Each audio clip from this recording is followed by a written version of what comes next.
eny atoko plastique vavy a dia faly miarabantsika indray a amin'izao fandarana saison vaovao zao indray zany vanim-potoana idirantsika rehefa nandalo fialan-tsasatra dia aiza ho aiza isika tsirairay avy a amin'izao tamin'ny fandarana fara moa dia nisy an'le hoe aiza moa aho aiza moa aho fa ity kosa indray a dia miditra amin'le zanam-pandarana izay atao hoe épistyle velona izay tompona andraikitra voalohany amin'izany épistyle velona zany a dia i ranabavy a Chantal hiditra eto izy satria izy no anokatra n'ilay voalohany a amin'ity vanim-potoana ity manambahiny izy a ary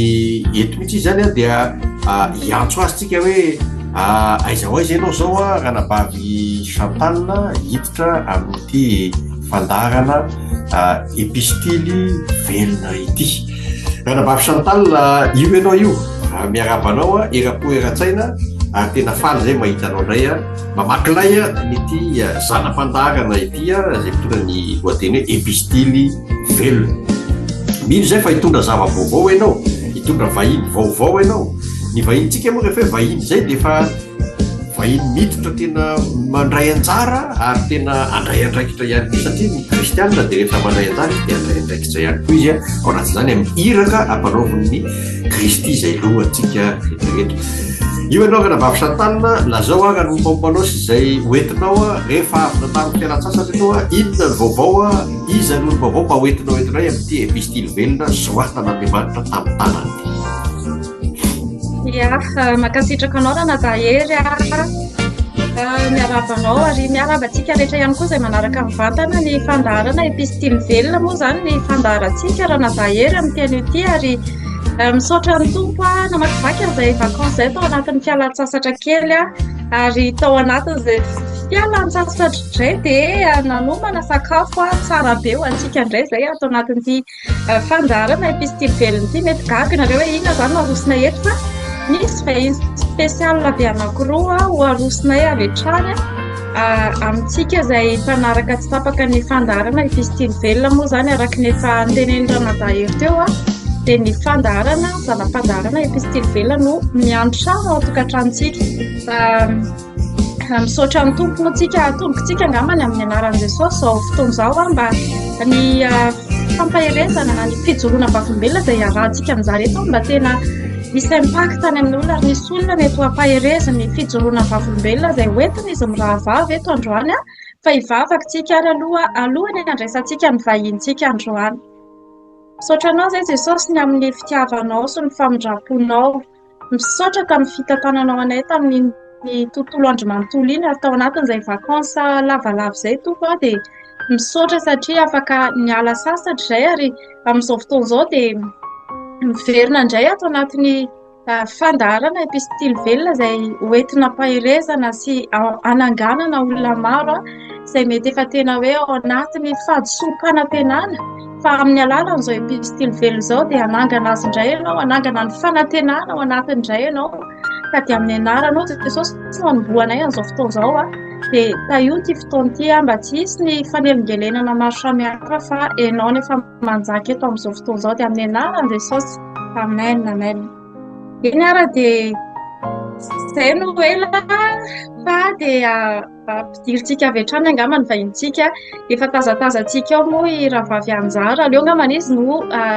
hiteniny tenany hoe izy vieza dia ameko anao avy hatrany angamba ny dia misy any Abigaila ihany koa moa zany dia sokafako anareo mirahavavy ny fiarabana ary ameko anao fitenenana ary. Ia, makasitraka nanome fitenenana rahavavy Chantal. Izaho moa zany ny anarako Anjarasoa avy any Fianarantsoa dia miasa Tikoety mipetraka Tikoety eo amin'ny 7 taona eo ny asako taty Koety zany dia vonaitra ny Jesosy moa fa manana hoe fijoroana vavolombelona za izay moa ny diantsika eto ny amin'izay dia faly tafaona amintsika rehetra faly tafaombona ato amin'ity televizion nagapety tena hoe makasitraka anao rahavavy hoe nitondra anay sy rahavavy Abigaila ato dia voninahitra ho an'izay ia dia faly mandray anao amintsikitsiky be koa izay rahavavy Anjarasoa any Koweït moa izy amin'izao fotoan'izao fa tsy manahaka anazy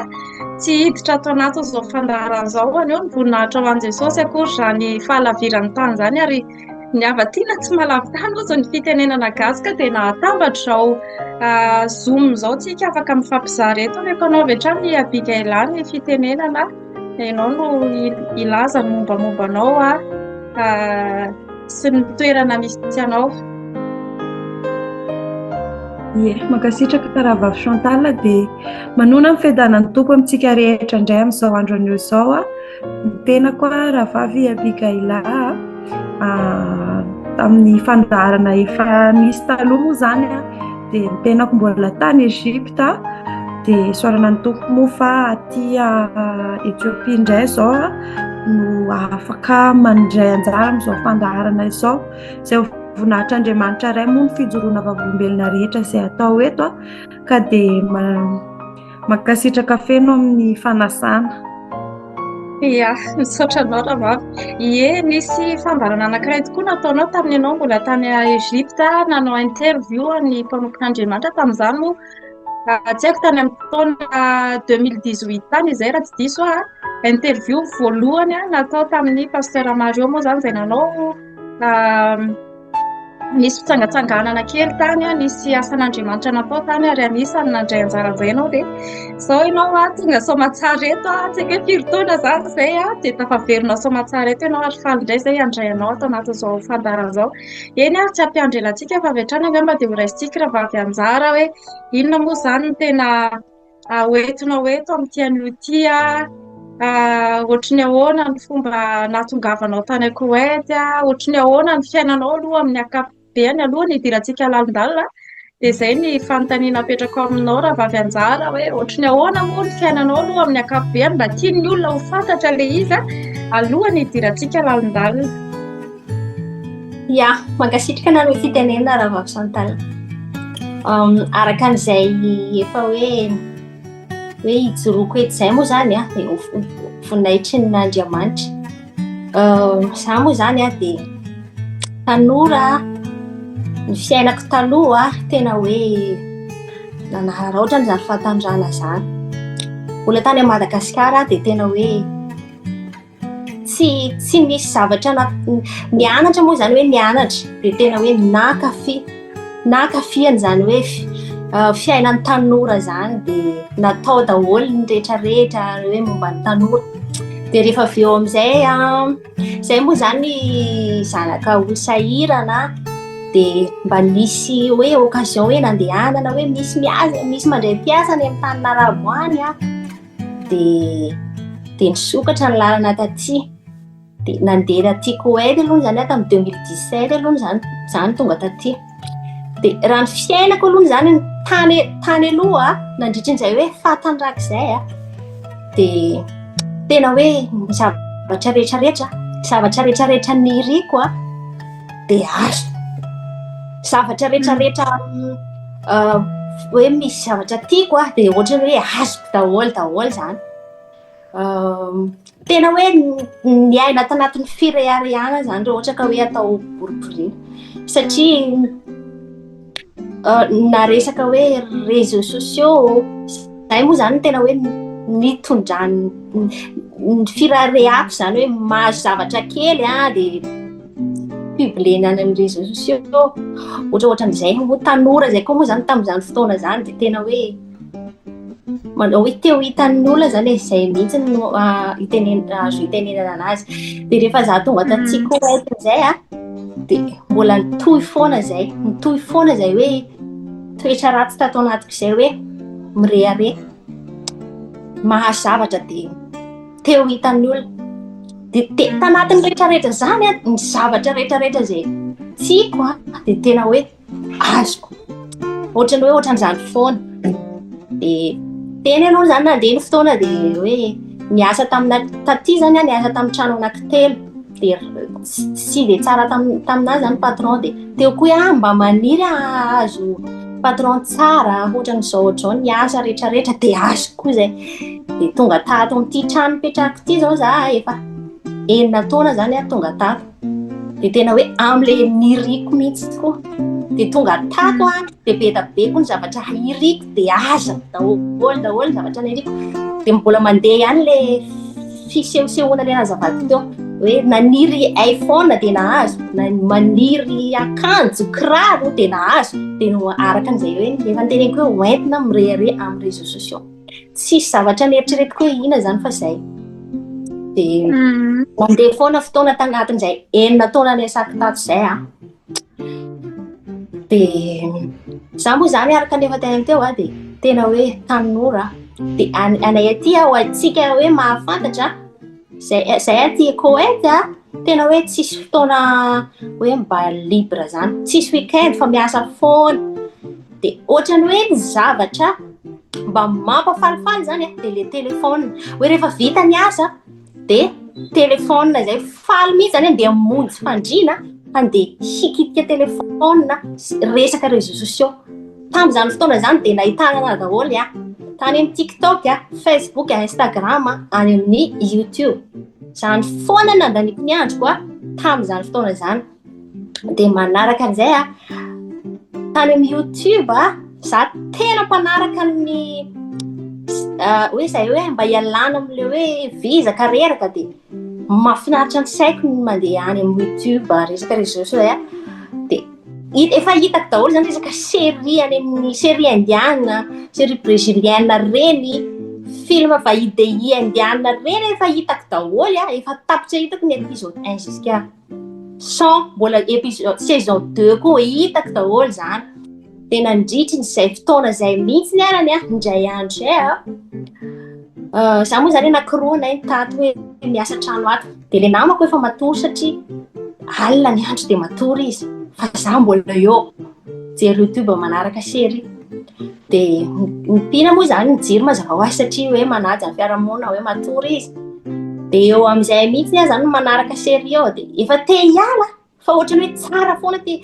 épisode 12 ty anjasa aloha jerena koa ny 13 dia eo foana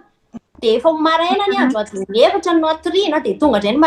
maraina nefa ny a tsy maintsy miasa tsy maintsy mifoha tsy maintsy miasa dia ohatr'izany foana ny ritmako sanandrosanandro tamin'izany fotoana zany dia indray andro zay anatin'izay ty ianao raha vavy anjary tsy manapaka anao fa tao anatin'izay fotoan'izay zany ianao tamin'ny fotoana nandehananao tany Koweït mbola tsy nanana an Jesosy tao anatin'izay mbola tsy nanana an Jesosy fa tena hoe zay hoe tamin'ny fiainana dia frériana tsy miasa ohatrany hoe tsisy zavatra hoe ara-panahy mihitsy zany zavatra ny fiainako fa hoe zavatra ny tany aty fotsiny ohatran'izay dia tamin'izany indrindra na manginy Jesosy ianao andro alina zay a milombona mijery telefona manaraka série a mirirana ohatr'izao moa zany mazava ho azy matory dia nilatsaka zany ranomasoko milatsaka itsy hoe malahelo hoe ny zavatra jereko ao amin'ny série ao a fa marary zany masoko dia milatsaka ho azy ny ranomasoko dia nifafako ohatr'izao dia jereko a ranomasoko dia navelako aloha ny telefona dia nipetraka a dia teo amin'izay zany a dia ny zavatra tany anatiko tany a ny teny hoe nianao telefona io ny amono anao ohatran'izay io telefona io foana resaka réseaux sociaux foana ohatrany nanomboka tonga saina aloha ny ateo fa mbola tsy hoe tonga saina be hoe nanao ahoana zany fa hoe nanaiky zany hoe marina zany dia tsy haiko hoe afaka herinandro indriny a tany Facebook indray nifindra tany amin'ny réseaux sociaux tany indray nisy toriteny zay a nandalo tao ambany masoko dia tena hoe za zany tena oza hoe Andriamanitra rehefa manokatra lalana dia tena ataony tsikelikely mihitsy dia za tena mino a fa tena nataon'Andriamanitra nandalo teo ambany masoko ilay fampianarana dia ilay fampianarana tantara kelikely fotsiny a nampianatra anahy hoe tsy zavatra ny fiainana tsy zavatra ny tany aty hita maso aty fotsiny izay fampianarana zay a tena hoe nanova ny tato anatiko tato a nampianatra anao hoe misy zavatra ara-panahy koa nefa tsy niara-nofo hoe nitamaso fotsiny, tena nomboka liana zany atao hoe ahoana koa zany zavatra ara-panahy zany. Dia nifangiany Jesosy kelikely a, za zany tena hitako mihitsiny hoe araky nefa nitantaraiky tamin'ny voalohany izy zavatra iriko a, dia men'Andriamanitra anahy daholo. Efa natorony anazy zany hoe atrany tamin'ny voalohany hoe tsiny a, dia nomeny daholo ny zavatra rehetrarehetra. Vao may amin'izay tena hoe nanehony tena fitiavana, nampahafantariny anahy amin'izay ilay zava-panahy, ilay zavatra tena hoe tsy fantatro koa, nampahafantariny anahy tamin'ny alalan'ny fanahy masina, namangy anahy tamin'ilay za narary masina nomboka tonga saina, dia nahita an'izay fampianarana izay. Dia teo amin'izay zany a, sanandro dia niova kelikely teny alohany a. Nahita publication koa tany amin'ny réseaux sociaux hoe alohan'ny atory a, mba tsy écran jerena fa mba mamaky boky ohatran'izay, satria alana amin'ilay arety maso. Dia teo zany satria efa tato anaty efa nanana etaeta hoe efa natoro anahy hoe zavatra ara-panahy fa tsy le ara-nofo reny foana hita maso. Dia ina ary zany ho any boky hojereko aty teny arabo reny tsy zavatra haiko. Dia tamin'izay fotoana izay mihitsy moa tena izay hoe Andriamanitra tena manao lalana, tena tamin'ny fotoana nanaova namako vakansy mihitsy, dia tonga dia nararaofo tamin'ny ampitondrako boky ho andry hoe amantsy an'ilay vehivavy namako. Dia ina moa zany ho any boky an'ilay ampitondrako anazy, eo amin'izay teo aleo tonga dia atao baiboly, satria efa niteneniko teo izay hoe efa nanomboka liana tsikelikely amin'ny zavatra ara-panahy. Dia tonga baiboly fanan Jesosy. Eo amin'izay zany dia ahoana koa ny fomba makiko an'ity. Zahay aloha zany tamin'ny taloha hoe kristianina ray aman-dreny koa, fa le hoe mivavaka lahady reny ihany, tsy hoe miditra tena hoe miditra amin'izany hoe mahazanaka Andriamanitra zany. Dia tsy zavatra fantatra tao amin'ny baiboly fa hoe testamenta voalohany, testamenta faharoa ohatran'izay. Dia nandeha any recherche tamin'izay tena hoe voatsinadana fanahy masina araka ny teneniko, fa rehefa misy zavatra tiako antaniana dia na amin'ny namana na amin'ny manao recherche fotsiny eny amin'ny réseaux sociaux eny. Dia hoe ahoana fomba famakiana baiboly. Dia nandeha teny moa ny publication eny teny hoe mamaky toky ray isan'andro amin'ny jaona ao amin'ny, dia rehefa eo koa any amin'ny salamo, dia be da be moa teny sasany natomboka hoe any amin'ny Genesis. Dia izay no nataoko namaky toky iray ao amin'ny jaona sy salamo isan'andro. Dia hoe alohan'ny mamaky baiboly koa any mila mivavaka mba mangataka amin'Andriamanitra, fa mangataka amina fanahy masina. Na mbola tsy nalala hoe fanahy masina zany, mbola tsy nalala zavatra be da be mihitsy hoe mangataka fanahy masina mba hoe tsy ho very fotsiny le fotoana amakianao baiboly fa misy zavatra azonao. Namaky aloha tao amin'ny jaona voalohany hoe teny, ary tamin'ny voalohany teny ina daholo ty teny ty tena tsy zavatra haiko. Nandeha foana jaona faharoa fahatelo, nandeha koa tany amin'ny salamo, sambatra ny olona tsy mandeha amin'ny lalana ina daholo zany tsy zavatra haiko. Dia teo amin'izay tena hoe vonaitra ho an'i Jesosy. Andeha aloha zany hanandrana hivavaka zany hoe mivavaka foana taloha, fa tsy hoe sista mivavaka eny fotsiny. Andeha hoe zany andeha hanandrana hivavaka zany, fa tsisy azy koa reto amin'ny jaona voalohany, tamin'ny voalohany teny ina daholo tony teny to nivavaka amin'izay nanandrana an'izany hoe nivavaka zany. Dia tamin'ny andro voalohany mbola tsy nety, faharoa fahatelo, andro fahaefatra nanomboka tafiditra nisy zavatra hay foana sanandro. Azo ny zavatra tiano tenena tao amin'ny salamo, zavatra tiano tenena tao amin'ny jaona, tonga tany amin'ny jaona 15, 16, 17. Tena hoe za zany afaka mijofavelona ny amin'ny teny ao amin'ny salamo fa efatra amby telopolo hoe andramika zao fa tsara Jehova. Iny zany tena hoe nataoko afaka hijoroako fahavolom-beny satria nanandrana iaho dia tena hoe vonaitra ny Jesosy fa nahita. Wow, tsara be zany témoignage-nao zany hoe tena tao anatin'ny fiainana tanteraka, tena hoe fiainana izay zavatra rehetra nitadiavinao tany dia azonao daholo rehetrarehetra izay nitakianao izay hoe nirianao dia azonao daholo nefa moa zany Jesosy mbola tsy tao fa misaotra ny tompo hoe teo izy ary tafiditra ao anatin'ilay hoe olona ho antsony ianao araky nisy tenin'Andriamanitra moa hoe hatry ny fony ianao tsy mbola noforoniko kozy izy nefa fantatra ary hatry ny fony ianao tsy mbola tsy teraka akory dia efa fantatra Andriamanitra zany ny fisianao ka na mbola tao anatin'izay tsy fahalalàn'izay ary ianao dia efa teo Andriamanitra nafantatra anao ary niaranao tamin'iny fiainanao rehetrarehetra iny ary tonga ny fotoana niantsoany anao tao anatin'izay hoe toriteny izay mety niantsoany Andriamanitra anao izay toriteny izay hoe misy an'ikay io Andriamanitra io ary ilaina mitodika amintsika satria miteny amintsika raha moa ny fiainana rehetrarehetra eto ambonin'ny tany efa very ny tanàna dia tena zava-doza fa misaotra ny tompo hoe niaona taminy ianao. Alohany andraisantsika ny rahavavy Abigaila dia ity ny zavatra kely anontaniako anao hoe ianao ve tsy mba isan'ilay olona hoe nijaly tany Koet na tratran'ilay hoe vono tsy fihinan-kanina tena tsy tratran'ireny ve ianao sa manao ahoana ny fiainanao zany ao anatin'ny tokantrano izay misy anao? Ia, makasitraka amin'ny fitenena rahavavy Chantal. Araka ny efa niteneniko teo izay hoe tena efa hoe Jesosy Andriamanitra tena tia anahy. Dia tena hoe tsisy tamin'ny fiainako mihitsiny izany. Tsy nisy. Tena tia anahy izy dia ny zavatra rehetrarehetra ohatrany hoe ny zavatra tsara nomeny anahy na dia mbola hoe tsy nandray anazy ary. Ny trano Esako efa niteneniko teo aloha teo iny araka niteneniko iny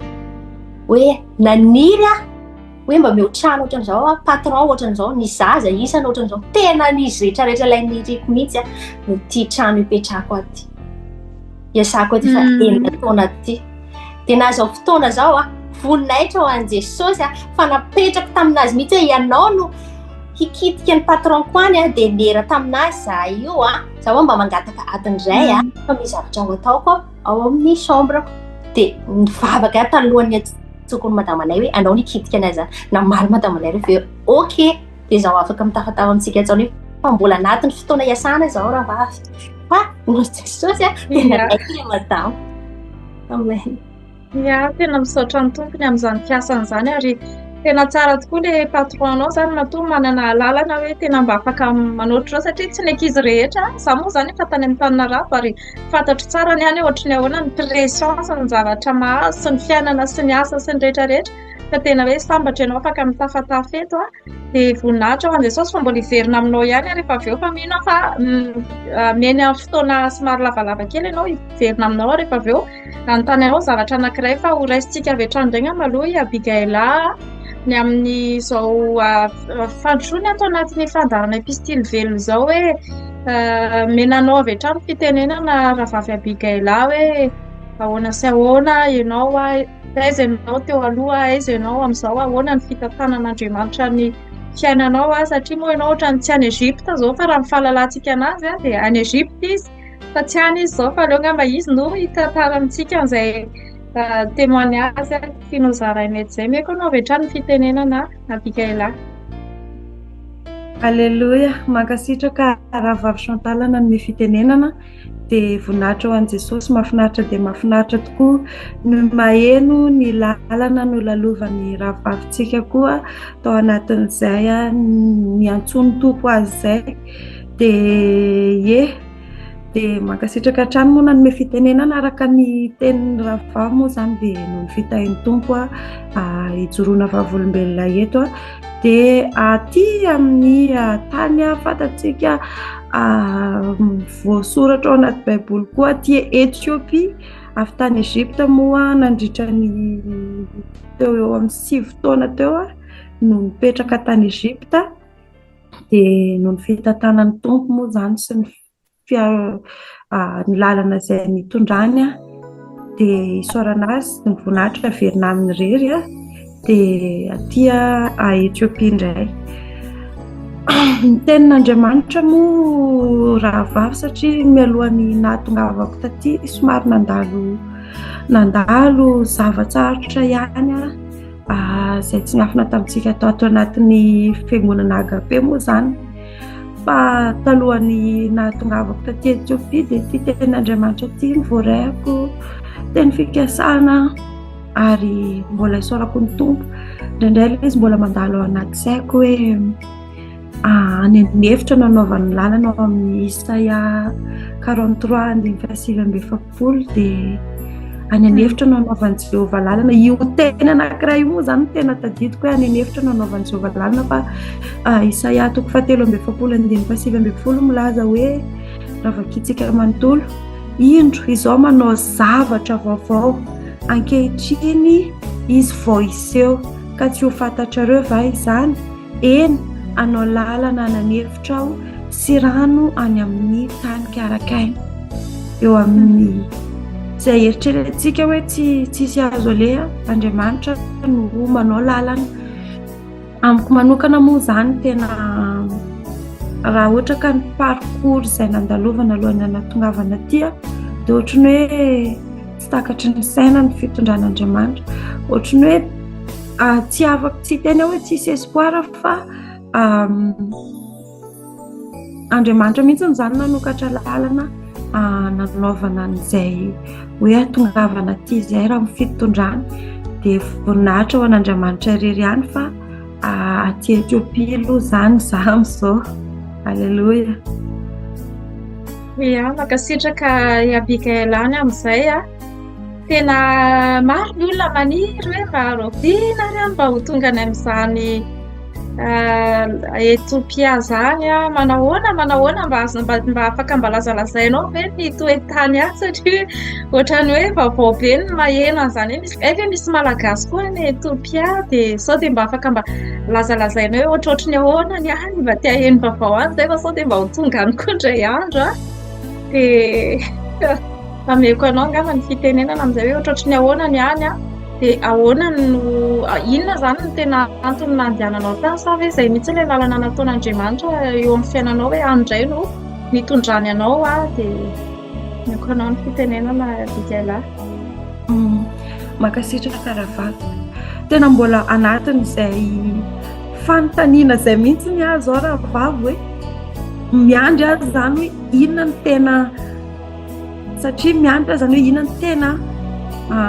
lalana hitondran'Andriamanitra hoe nentiny aty amin'ny Etiopia, satria anisan'ny tany koa azo lazaina hoe manan-tantara raha ohatra ka mijery ao anaty Baiboly ihany tsika hatramin'izay tahaka ny tany Ezipta ihany. Dia fantatro fa misy lalana tiany hitondrana raha ohatra ka moa resaka hoe inona moa ny hatongavana aty dia miasa tady ravinahitra araka ny fiteniny azy aty Etiopia, dia araka an'izay hoe miasa izay dia tena hoe izay moa tena hitsoroky vavolombelona amin'izay resaka asa izay dia nisy miasa amin'ny Union Africaine araka izao zarainy Ranadà Victoire amintsika izao. Union Africaine moa ilay commission mandrindra ny zavatra ty amin'ny continent africain izay iraisan'ny firenena maromaro eo amin'ny 5 eo amin'ny firenena rehetra mikambana ao anatin'ny Union Africaine. Dia rehefa tonga tatia zany andro zoma nanomboka nandeha niasa voalohany, lakamisy any tonga dia zoma niasa, dia andro zoma io zany tonga dia tao amin'ny département niasa niantsona ny secrétaire ny directrice-nay nanontany anahy Kristiana ve ianao izy sa silamo? Dia gaga ihany aho hoe fa maninona ary fa zany question zany, satria nieritreritra zany hoe commission zavatra international ohatrany dia mety hoe laïque fa tsisy resaka fivavahana. Dia Kristiana ho aza tsy menatra ny teny amin'izany. Raha Kristiana zany ianao dia ny directrice atsika mpitarika firaisampinoana ato amin'ny Union Africaine, satria misy firaisampinoana fiarahana mivavaka isaka ny zoma iraisan'ny Kristiana rehetra. Dia mila mandeha ianao satria ianao ato amin'ny département dia mila mandeha. Zaho tsy manana olana iarahana mivavaka mihitsy dia ohatrany hoe andro voalohany hatongavako zany dia tonga dia misy firaisana hoe natsoina hiaraka hivavaka, dia misy an'izay hoe firaisampinoana mivavaka izay zany fanaovana fiderana fankalazara fitondranam-bavaka ny asa rehetra ao amin'ny commission dia fizarana fampizara hoe mifampahery zany ao amin'ny commission isaka ny zoma. tsy hoe satria zany le izy asa international dia tsisy firesaka vavaka fa tena misy satria zavatra ray ny silamo tena isaky ny zoma zareo amin'ray be dia be tena mivava.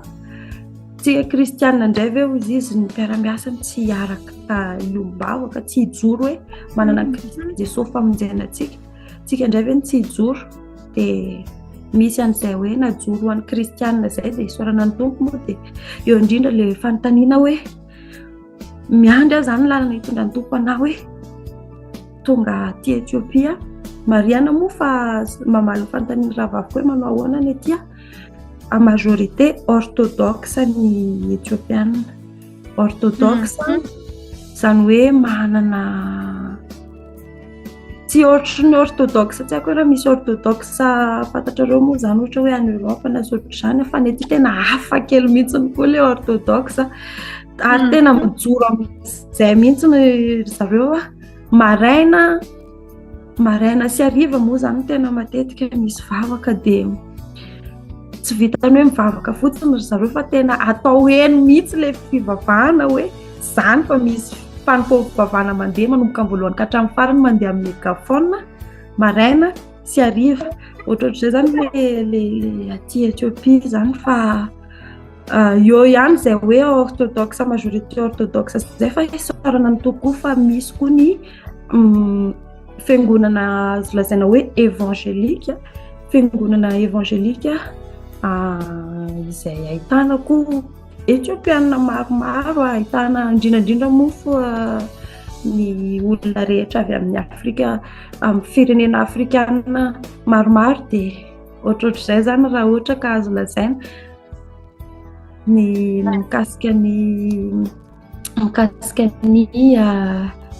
fiangonana mikasika ny finoana mikasika ny zavatra rehetra amin'ny ambangovangony moa zany ny lazana an'izay hoe aty Etiopia makasitraka rahavavy. Ia, makasitraka zao moa zany ny any Etiopia indray andro any tsika mbola mangy any Abigaila any amin'izao atsaran'ny tanàna izao mahafinaritra dia mahafinaritra Addis Abeba Etiopia eny ary iverina kely amin'ny makasitraka anao rahavavy Abigaila any amin'izay fijoroana noentinao izay mampahery le izy sady tena hoe fiera be izay manana anao any Etiopia any wow izany hoe ny asany ataony Abigaila any tena hoe mahafinaritra be ny maheno an'izay dia iverina kely amin'ny rahavavy anjara angamba ny hoe iverina kely amin'ny rahavavy anjara tsika satria araka ilay efa voalaza tamintsika teo hoe somary teritery any ny any Koweït dia iverenantsika kely rahavavy anjara fantariana aminao rahavavy anjara hoe tamin'ny fotoana zany namakianao an'ilay teny araka ilay nilazainao teo hoe namaky an'ilay teny ianao hoe andramiko izaho fa tsara Jehova dia mitondra inona teo aminao izay teny izay mitondra ohatrany ahoana zany ny zavatra nitranga tamin'izay satria misy olona manko izao ohatrany hoe mamaky tenin'Andriamanitra izy dia misy impact any amin'ny fiainana ilay zany hoe lasa misy fiantraikany eo amin'ilay fiainana ilay izy mety hoe nanovana azy mety hoe narary ilay olona dia nanasitrana azy ilay teny mety hoe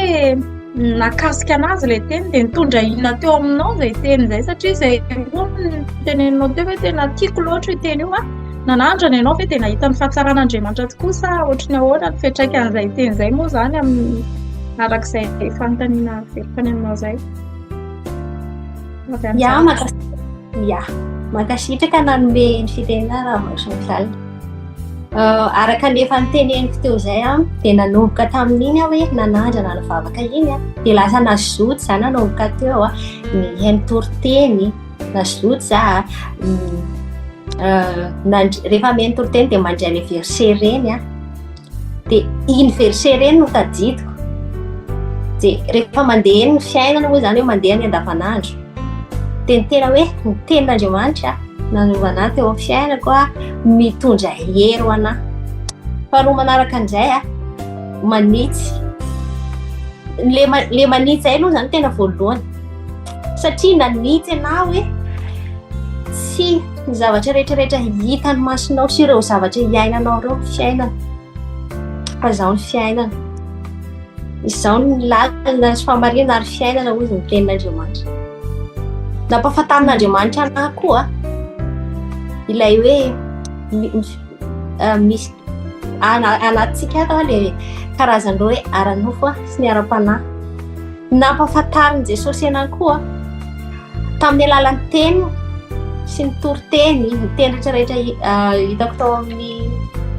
baiboly hoe ianao variana loatra tamin'ny zavatry ny nofo nefa misy zavatra goavana be tiako ho fantatrao, tiako ataonao dia ny ifoazanao ny ara-pananao tiako finjena, tiako ianao nasiako taminao ny zavatra rehetrarehetra nangatanao, nasiako taminao ny zavatra ilainao rehetrarehetra dia atao. Fa ahoana koa ary ianao, ahoana ianao aminao ohatrany zay zany zavatra natao tenin'Andriamanitra tao. Dia tena hoe nahatonga sainanahy ilay izy ilay namonjeny Jesosy ny fanahy. Nanitsy anahy zany ny teniny, nanitsy anahy ny teniny ny amin'izay hoe fisainako lena nirona be tany amin'ny ara-nofo izay dia namboariny ny vonjeny fanahiko tenin'Andriamanitra tena hoe manitsy anahy, namonjy anahy, voninahitra ny anarany moa ny zavatra rehetrarehetra fa tena hoe na fiainana amin'ny asako ato misy fotoana misy ny zavatra tsy rariny dia tena hoe mankaherana mieritreritra tonga dia hoentiko hiadina amin'izany dia ny tenin'Andriamanitra.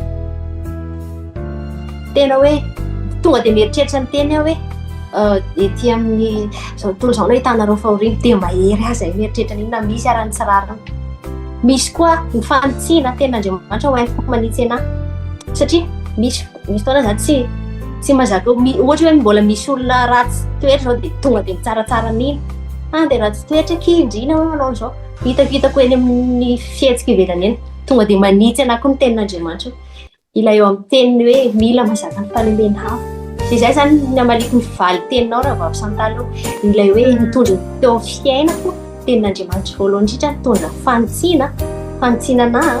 ilay fiainako tany aloha sy ilay hoe amin'izao hoe nanitsy anahy izy hoe tsy izany ny fiainana fa misy koa ny ara-panahy. Mankahery anahy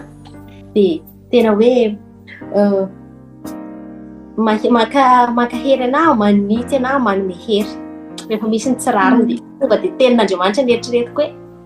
ety an-tany no ahitanareo fahoriana rehefa avy za dia tapitra izany fahoriana izany tena manana hery hoentina hiatrika ny ady sy ny tsy rariny miasa mafy sy ny rehetrarehetra. Dia ohatrany hoe tsy manino mandeha be ny andavanandro mafy ny asa fa ohatrany hoe vita eny foana satria falifaly lalandava eo Jesosy manome hery, ny tenin'Andriamanitra manome hery. Tena hoe izy roapavolombelona fa tena hafa izany fiainana miaraka amin'ny Jesosy izany. Misy fotoana kivy be dia mandeha mandohalika tena mitsangana eo ohatrany tsy ianao nandohalika teo iny no entina mitsangana fa tena misy hery be, misy hery ny tenin'Andriamanitra. Aleluia, mankasitraka raha tena izany mihitsy araka io teny hitantsika io izany teny izany ozy izy efa nolazaiko taminareo mba hananareo fiadanana amiko aty amin'izao tontolo izao no ahitanareo fahoriana nefa matoki fa izao efa naharesy izao tontolo izao. Amen. Dia izany mihitsy hoe maro ny fahoriana izay hita ety fa Jesosy kosa efa naharesy amin'izao tontolo izao ary tsika izay miaraka amin'ny Jesosy dia mivoaka mpandresy ary ozy izy Jesosy mihoatra lavitra ny mpandresy mihitsy azy nareo. Dia mankasitraka anao raha vavy anjara dia tao anaty amin'izao fotoana izao ve ianao ahoana ny fomba niaonanao tamin'izao radio AKP, fiangonana AKP, misy rahavavy any poety any manao taminao sa ahoana ny fomba natafidiranao tamin'izao fiangonana AKP maneran-tany izao? Ia, araka ny efa niteneniko teo aloha Andriamanitra tena efa nomany mihitsy ny fiainako, tena hoe nanokatra lalana vaovao. Tao anatin'ny le tantaraiky teo hoe efa tonga teto amiko ampelantanako ny baiboly dia tanatin'izay fotoana izay no nisy fotoana za sy ny patronko nitondra ny zanany nandeha nilalao tany amin'ny centre commercial reny. Dia tena hoe Jesosy rehefa manokatra lalana ataony tena hoe io ataony maimbara tonga tsikelikely dia nifankahita tamina rahavavy ray ato amin'ny Agabe za tany amin'ny filalaovan'zareo. Dia aty moa zany be da be ny mpiasa ohatranay ireny satria ny zanaky arabo reto tena hoe misy zaza ray dia mpiasa ray no mitazona an'iny dia be da be ny zaza tao dia tao be da be koa zany ny mpiasa tao dia tonga dia hitako zany satria mora fatotra be da be aty filipiana, indiana reny ny gasy vitsivitsy dia rehefa mahita gasy zany tena hoe fifaliana tsy saotra zany dia za nahita ny rahavavy dia tonga dia hitako mitareny satria ny orintsika mora fantatra be loatra hoe parakora amin'ny indiana reny gasy ary vehivavy ry dia nanatona miteny izy anao ve malagasy eo izy dia nifamina teo zay roa mbola tsisy nifankafantatra amin'eo nifamina teo zay roa vavy avy aiza avy any Fianarantsoa samy atany tanàna koa ka izany vao mahay nifamina be teo teo aloha dia tena hoe aty zany aty Koety tena hoe mbola angatantsika amin'Andriamanitra fa betsaka ny hoe tokony hoe mbola hofonjena aty angatantsika amin'Andriamanitra zay dia za tena tsy nanapo hoe io vehivavy io efa manana an Jesosy dia za ndray za no niteny tanahy za nge tsy mba be namana be satria presque ny ty tena hoe be namana be le amiditra amin'ny groupy le groupe leny zao tontolo zao reny dia za no niteny taminazy voalohany za nge tsy mba be namana be fa ianao zany ho namako dia hoe za koa ny ohatran'izany za tena tsy mananamana zany izy niteny tsy mba be namana be no ia dia nifandray contact teo zay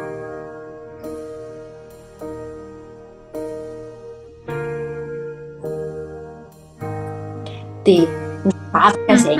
ndray andro zay tadidiko ny andro ny volana ny taona nifampivavaka teo zay nandray an Jesosy tamin'izay satria za mbola tsy nalalan'izany ary nisy fotoana pastera tamin'ny fampianarana ny teny hoe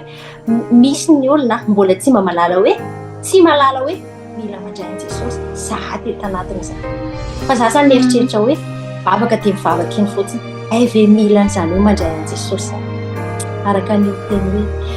hoe izao lalana soamarinana ary fiaina tsy misy makany aminay amin'ray tamin'ny anarana na zavany rahavavy io anynazy dia mbola tsy niteneny aloha ny aho hoe ahoana ianao fa nampisaintsainy aloha ny aho hoe teneno za rehefa vonona ianao handray an Jesosy dia tanatin'izay moa efa nazavako teo hoe nena zoto amin'ilay zava-panahy foana satria hitako ny hatsarany miaraka an Jesosy ndray andro zay amin'izay miantso anazy hoe andaontsika hiaraka hivavaka dia miara nivavaka teo zay miara nivavaka tokoa teny izy dia naveriko ny vavaka nataony dia ozy an'izay izy hoe ianao amin'izao nomeny teny ilay ao amin'ny taona voalohany toko 5 fahafito iny izay tena hoe mankahirana ilay hoe efa olom-baovao ianao efa laza ny zavatra taloha izay ny teny lena dia ianao aza mieritreritra ny tenanao taloha le hoe nanao an'izao ianao fa efa manana an Jesosy ianao efa nandray an Jesosy ianao efa olom-baovao ianao zao an Jesosy dia teny kely fotsiny afaka anapiako an'ilay fantanena tamin'ny voalohany hoe le hoe taonao inona ny teny eo aminao mitondra eo aminao ny teny manitsy anahy koa satria za araka ny fantanenako hoe tena hoe nanao fiainana be zany taloha misy fotoana mbola patsehiviny devoly anazy zany zavatra nataoko taloha zany hoe ianao nge nangalatra taloha mpangalatra mpanao an'izao mpijangajanga mpanao an'izao fa tonga dia firiko amin'ny tenin'Andriamanitra efa laza ny zavatra taloha efa olona vaovao zao miaraka amin'i Jesosy dia misy hery lehibe ato anaty fo mieritreritra fotsiny tenin'Andriamanitra velona mahery amen ia makasitraka anao vavy anjarany amin'izay fijoroana noentinao teto izay aminao fa mampahery anao ngamba ny groupe na ny fiangonana Agape izay fampaherezana maneran-tany moa zany satria maro ny ankizany any amin'ny tany mampalahelo any tsy mba misy mpampahery ohatrany anisan'izany ny Koety ny any Liban ireo firenena arabo maro samihafa tao betsaka ny malagasy any dia tena hoe tsisy mpampahery fa dia onjonjony samy rerika na dia mandalo olana retina hitina dia tsy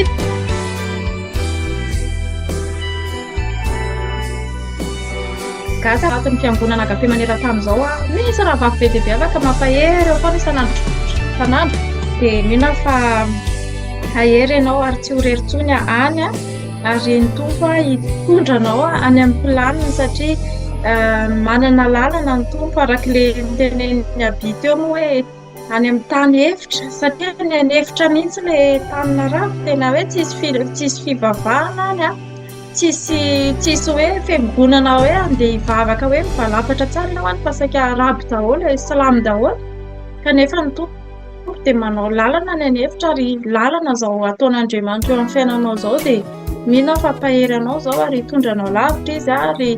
anafaka anao tanteraka ao anatin'izay hoe eto an-tany izay fa tsika zany misaina ny zavatra any ambony rehefa amin'i Jesosy dia saina ny zavatra any ambony ozy izy ny tenin'Andriamanitra fa tsy ny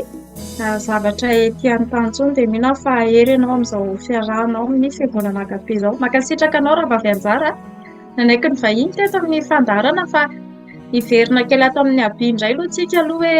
hoe inona ny zavatra mbola tianao hoentina Abigaila tianao ambara ao anatin'ity témoignage fanokafam-bavony moa zany izy ity amin'ity taona vaovao ity raha filaza azy dia inona ny fampahirezana tianao hampahirezana ny olona na ny mpianatra na ny olona izay mety eo anatina difficulté mitady toerana andehanana ihany koa inona ny torohevitra amenao amin'izany satria teo aloha teo ianao miteny hoe somary sahiran-kirana kely any teo aloha nisy difficulté kely sonatra an'izany nefa ny dia noentin'ny tompo soma tsara ny etopia ianao ary malalaka tsara any misy fanompoana dia mino fa tsy irery ianao fa fa any aloha Jesosy voalohany indrindra ary eo koa ny mpianakavy ny finoana izay isanandro ato foana ka dia ameko anao avy hatrany Abigaila ny fitemenany. Ie, mankasitraka raha vavy voninahitra ho an'Andriamanitra irery ihany moa ny zavatra rehetra sy izay hoe fitantanan'izay sy ny fitondrana raha ho manokana moa zany dia tena hoe lalana misokafan'ny tompo ary fiainana moa tsy mitsarotritsika mametraka fiainana eo am-pelatana indrindrandrindra tsika izay efa na voray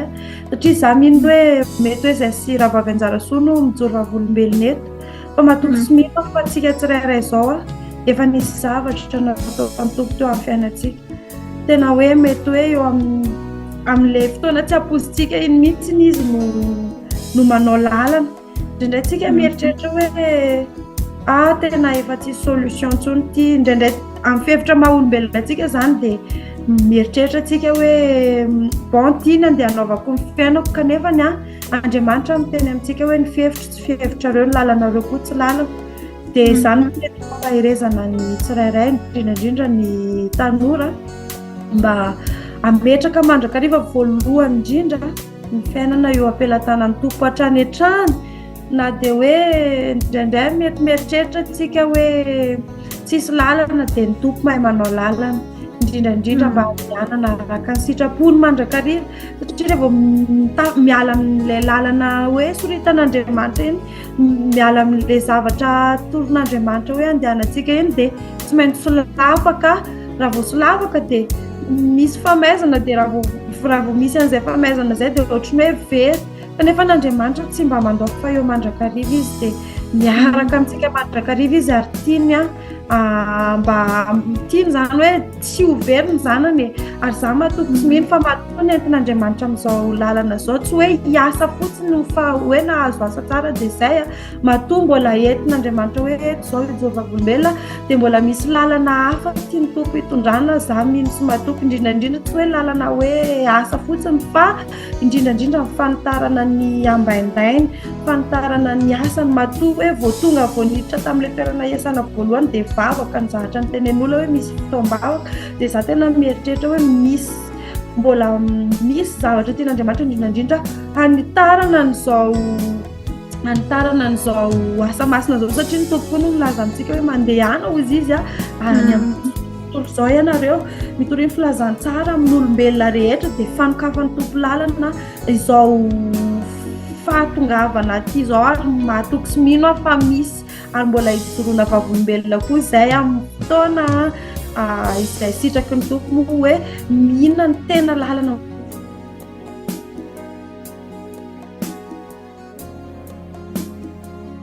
izany rehetra izany dia voninahitra ho an'Andriamanitra moa ny zavatra rehetra raha vavy tena hoe voninahitra ho an'Andriamanitra dia eo moa izany hoe resaka spirituel izay fa eto koa faherezana ny tanora satria Ranada Victoire izay tsy miafina amintsika moa fa zokila izy tena hoe miconseiller be satria izy miconseiller anahy moa izany tena nafahako nandray anjara amin'ny fidirana amin'izao asa zao dia iconseillena ny tanora koa izany tsy misy maharatsy an'izany hoe rehefa misy opportunité misokatra dia tsy mila misalasala izany hoe mety tsy tia mety tsy ry fa mahita n'iny izany dia apetrako ampelantanan'Andriamanitra dia raisina ilay opportunité foana moa izany no fananarana ataony amiko dia mba zaraiko koa satria tsy misy maharatsy an'izany hoe rehefa misy opportunité dia raisina mandray anjara amin'iny dia raha sitrapony tompo foana moa iny dia sokafany tompo ny lalana raha tsy sitrapony dia misy zavatra foana izany apetraka ny eo amintsika fa tsy mba mamela azy irery izay no mahatsara ny hoe mametraka ny fiainana mandrakariva eo ampelantanany mametraka ny fikasana ny zavatra rehetra ny projet na inona eo ampelantanany fa izy no manatanteraka sy manatotosan'izany indrindrandrindra mba hanehoana ny voninahitrany satria ny zavatra rehetra dia mba ho voninahitran'Andriamanitra ray hatrany etrany araka ny tenan'Andriamanitra dia izay izany mba teny atsipoko kely hoe rehefa misy opportunité hoe mety lalana misokatra ho antsika iny tsy fantatsika dia mba raisina izay opportunité izay tena hoe raisina fa tsy avela fa hoe misalasala raisina izany iny dia ny tompo amin'izay manao ny zavatra rehetra à partir du moment hoe mandray an'iny opportunité iny tsika apetraka eo ampelantanany hoe sitrak'Andriamanitra ve raha sitrapony dia izy manokatra lalana. Alleluia. Makasitraka ravana. Tena izany mihitsy makasitraka anao Abigaila. Tena izany mihitsy hoe indraindray tokoa Andriamanitra manisy lalana indraindray manko ny lalana eritreretintsika sy ny ataon'Andriamanitra mety tsy hitovy mihitsy satria ozy izy hoe ny fisainako tsy fisainanareo ny fihevitra tsy fihevitrareo indraindray mety hoe tsy arakaraka ilay eritreretintsika mihitsy ny zavatra ataon'Andriamanitra nefa ny iny mihitsy ilay lalana izay sokafana ary mino fa ho ataon'ny tompo fitaovana ianao any Ethiopia any Abigaila hoe tena hijoro anazy satria araka ilay teny teo hoe mitory filazantsara amin'ny olombelona rehetra dia ianao ny fahazavana no enton'ny tompo any ary mpanompon'Andriamanitra moa pasteur Mario izay ray aman-dreny atao anatin'izao fiangonana izao tena andray teny izy tamin'ny fiandohan'izao taona izao hoe ity taona ity dia année de multiplication izany eo amin'ny tontolo ara-panahy ny fiangonana ny zanam-piangonana ny tena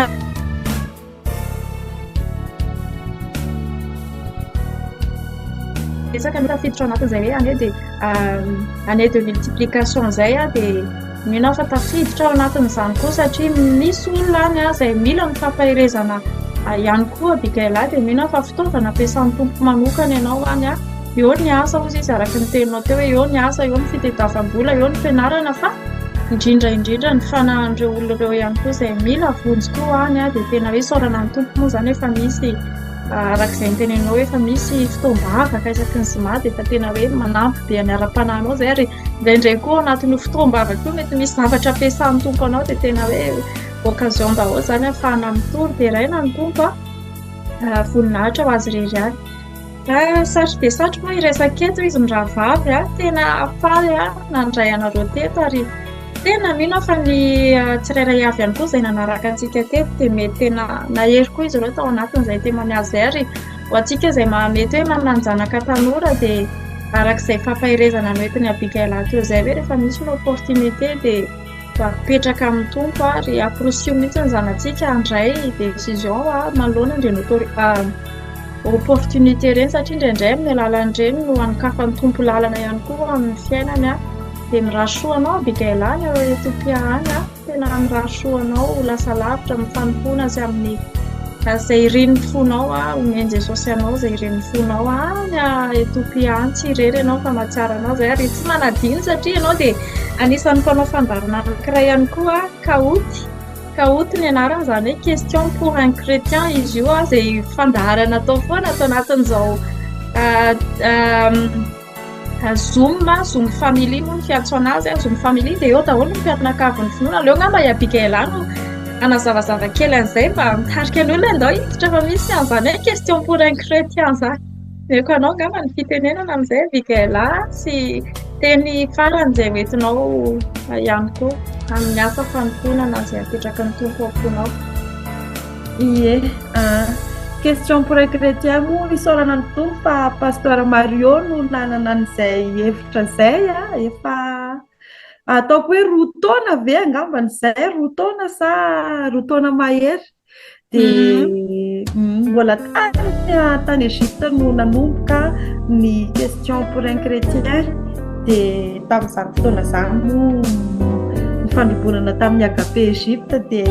tsy mitsahatratra ny émission hatramin'izao na dia hoe aty Etiopia satria anjehova ny tany sy izay rehetra eo aminy dia tsisy hoe aty Etiopia dia ajanona fa mitohy hatrany dia izay anasanantsika tsirairay moa izany le fotoana ao aorianany fitoriteny amin'ny zoom famille amin'ny Euro Europe amin'ny 7 izy Euro Europe fa amin'ny Euro Madagascar izy amin'ny 9 dia ohatrohatr'izay koa angambany raha tsy diso any amin'ny tany arabo rehetrarehetra tany arabo ie dia tena hoe tsy hanavahana an'izaniza fanontaniana maro isan-karazany moa ny atao anatin'ny ao ny verset biblika tantara ara-baiboly indraindray misy zavatra eritreretintsika hoe fantatritsika ao anaty baiboly nefa ny mbola misy zavatra hoe andalovantsika hoe on passe à côté ozy izy ny fiteny azy izay dia izay anasanantsika tsirairay moa izany tena hoe misy fandraisana anjara be da be ao anatin'ilay izy ny fandrobonany tsirairay dia tena sady mampitombo no mampitombo ny ara-panany mampitombo koa ny fahalalana amin'ny ankapobeny araka ny teny pasteur izay hoe raha ohatra ka moa izany no zisitsika kristiana raha hoe tia misy kristiana dia tia misy tsy kristiana dia tsika natao eo dia hoe milaza verset anankiray na zavatra ohatrohatr'izany dia volona ve tsika kristiana dia ohatrany hoe fanomanana tsika koa ilay izy hoe ahoana tsara manoloana ny tenin'Andriamanitra sy ny sisa dia rehetrarehetra mankasitraka ny mitondra an'izay raha vavy Chantal tena zava-dehibe tokoa ny fianarantsika ny tenin'Andriamanitra. Tena izany mihitsy ny ary mintsika fa tsy ho ela dia hozana fandarana eto amin'ny televizion agape izay fandarana anankiray izay kaoty question pour un chrétien dia mino fandray anjara daholo tsika rehetrarehetra tsisy hoe mahay be tsisy hoe anona fa miaraka eo tsika izany dia mianatra dia mahita hoe misy an'izao dia mampirisika anao dia izy hamaky baiboly ny tena tanjona satria tsika ndraindraiky amin'ny mamaky baiboly fa rehefa hitanao ilay izy dia hitanao hoe tena wao aleo hamaky any fa ohatran'ny mahafinaritra izany dia manitatra ny ara-pananao manitatra anao ihany koa hoe lasa tia manana fifandraisana amin'ny Jesosy tsy hoe fifaninanana fa tena fitediavana any Jesosy ihany koa ilay izy dia makasitraka raha vavy Abikailana naiky ny vahiny atao amin'ny fandarana makasitraka ny rahavavy Anjarasoa ihany koa sao dia mbola manana zavatra tenenina kely ianao Anjarasoa alohan'ny hamaranantsika ny fotoana. Ia, hiteny kely fotsiny aho zany alohan'ny hamarana ny fotoana tena faly be za tena hoe voninahitra ho an'i Jesosy faly be za tafiditra ato amin'ity fiangonana ity araka ny efa nyteneniko hoe Andriamanitra nanao lalana dia izao tafiditra ato izao manana raha vavy be da be tsy nampoiziko hoe misy en'izany manana raha nadava be da be manana ray aman-dreny tena hoe faly izany zahay faly dia araka ny efa nytenen'ny raha vavy teo hoe be da be ny fandarana ato omaly izao nanao any question pour un chrétien dia tena hoe mahafinaritra adasy ny raha vavy misy fanontaniana tsy ampoizinao izany tonga tena hoe mahafinaritra izany tena hoe dia raina Jesosy fa tena miasa izy ary misaotra anazy mitondra anazy anao manokana ato amin'ity fiangonana ity be da be moa zavatra hitantsika ato ny any amin'ny telefo mahafinaritra fianarana baiboly ny zoom famille amazy teny foana sanandro mahery kivokivy eny vao miditra ilay vondrom-bava ka tonga dia manana hery tena hoe dia raina Jesosy fampitantana antsika hatramin'ny farany mandra fa tonga dia eny amin'ny rao alany amen Samy mihitsy be mifandarana nampiatraranareo roa vavy satria ne mbola hitohy ihany satria tsika mbola hitohy resadresaka ety ihany fa zay moa zany no hoe tsika manakatona ihany koa ny fandarana epistily velona indray amin'ny teny ity dia manome fotoanantsika indray amin'ny manaraka misy fijoroana vavolombelona vaovao be indray hoe tsika eto iarahantsika moa zany mifampahery mifampatanjaka araky ny tenin'Andriamanitra hoe mifampahereza sy mifampatanjaka kanefa fataonareo ihany dia anisan'izany ny témoignage izay hoentina tena hoe ampaherezana antsika tsirairay avy dia mino fa nahery ianao sy dia nanaraka mivantana rehefa amin'ny fandarana ary hoarahantsika tsoela any amin'ny YouTube ny télévision Agape moa zany izao fandarana izao mankasitraka Abigaila sy Anjarasoa dia tainy tomponareo roa vavy tainy Jesosy daholo tainy Jesosy tainy Jesosy daholo dia tainy Jesosy daholo tsika rehetra manome fotoanantsika zany manaraka indray fa dia kopakopa tanana tompo fa tainy Jesosy daholo voninahitra ho an'i Jesosy rery any amen